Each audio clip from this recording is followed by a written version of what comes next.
Bonjour et bienvenue sur Isobourse. Vendredi 9 décembre 2022, l'indice CAC 40 a terminé la semaine sur une baisse hebdomadaire de 0,96% à 6677 points, en repli de 6,65% depuis le début d'année 2022.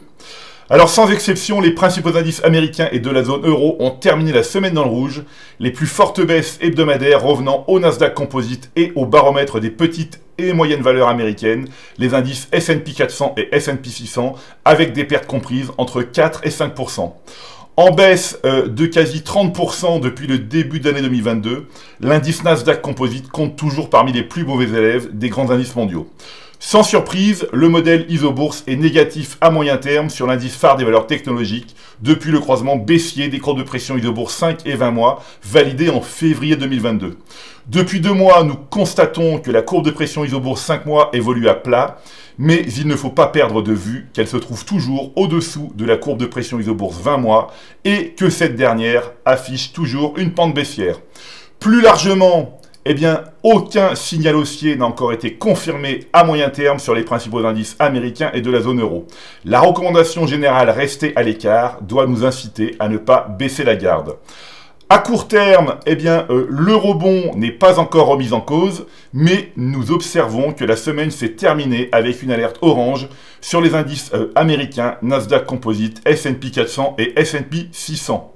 Sur le CAC 40, la tendance haussière à court terme est installée depuis le croisement haussier des courbes de pression Isobourse 5 et 20 semaines, validé dans la semaine du 31 octobre 2022. À très court terme, c'est désormais la couleur rouge foncé qui domine sur l'ensemble des grands indices mondiaux. En analysant maintenant les 200 valeurs les plus échangées aux États-Unis et en zone euro, nous constatons que le nombre de valeurs baissières à moyen terme continue de se réduire de plus de 90% en septembre 2022 à 70% aujourd'hui, soit une soixantaine des plus grandes valeurs mondiales en tendance haussière ou en retournement haussier. Le consensus Isobourse permet d'identifier les opportunités et synthétise l'évolution d'une liste ou d'un portefeuille sous la forme de graphiques. C'est un outil efficace qui permet d'identifier rapidement les valeurs intéressantes et celles qui demeurent dangereuses. Comme je l'indique régulièrement, il est de bon sens de rester à l'écart des valeurs dont la tendance moyen terme est toujours baissière, c'est-à-dire les valeurs dont la recommandation moyen terme est rester à l'écart.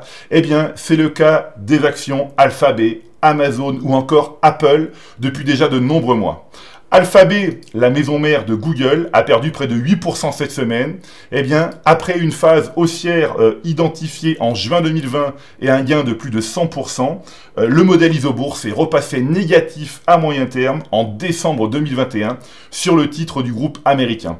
L'action Alphabet est en baisse de 36% depuis le croisement baissier des courbes de pression Isobourse 5 et 20 mois. Le géant du commerce en ligne Amazon a perdu plus de 5% cette semaine. Le modèle Isobourse est négatif à moyen terme depuis juillet 2021 sur le titre du groupe américain. L'action Amazon est en baisse de 47% depuis le croisement baissier des courbes de pression Isobourse 5 et 20 mois. Voilà, c'est maintenant à vous de faire le point de vos valeurs en portefeuille avec Isobourse. Je vous donne rendez-vous pour ma prochaine chronique et d'ici là, restez avec nous sur Isobourse.